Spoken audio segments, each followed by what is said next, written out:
Day 2, WIU, study abroad, to Peru. We started out our day, we woke up at the hotel, ate breakfast here, and then we went to the CBC organization that helps local small rural businesses develop. So they have a tourist association and stuff like that to encourage growth and help farmers with some microfinance, lending, and projects and stuff like that. So we talked to them, met with their director, and got to talk to him for like an hour and 30 minutes, and talk to him about their programs, all the kind of issues that they have, and what they do for their community, and how they're growing, and where they see themselves going. And then he stayed and had lunch with us at the hotel. So that was really neat. He only spoke Spanish, so a little bit of a language barrier, but we got through and got some cool information from him. And then after lunch, we went and did kind of a cultural tour. So we went and saw some Catholic churches here in Cusco, and that was really neat. And we got to hear the stories about the Incans and the Spaniards coming over and taking over, and just all of the horror. And it kind of makes you a little angry inside to know that that happened to the poor Incans and their culture and everything, how it was wiped away and how only a little bit's left.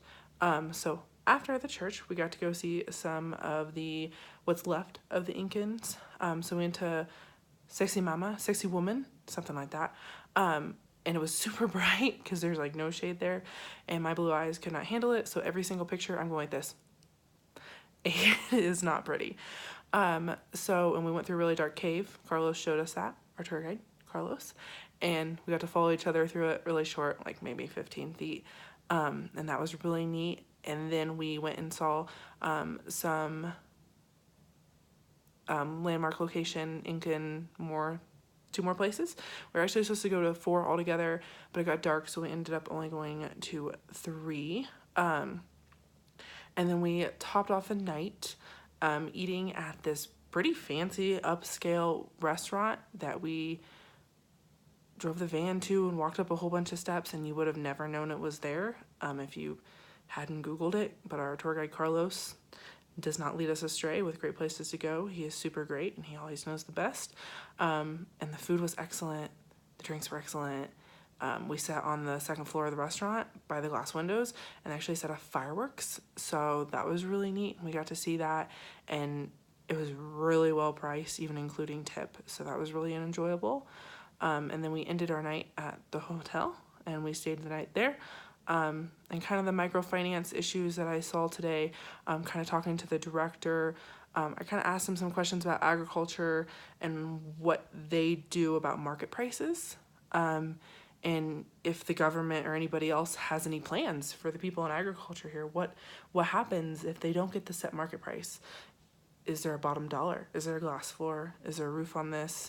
And they kind of explained that the government does have programs for when they don't get what they're supposed to, and they're supposed to pay them, but they don't. So I guess there was a little bit of a falling out with the farmers, a little protest. Maybe I wouldn't call it a protest, but they were definitely very upset that the government's not doing what they're supposed to be doing and helping them.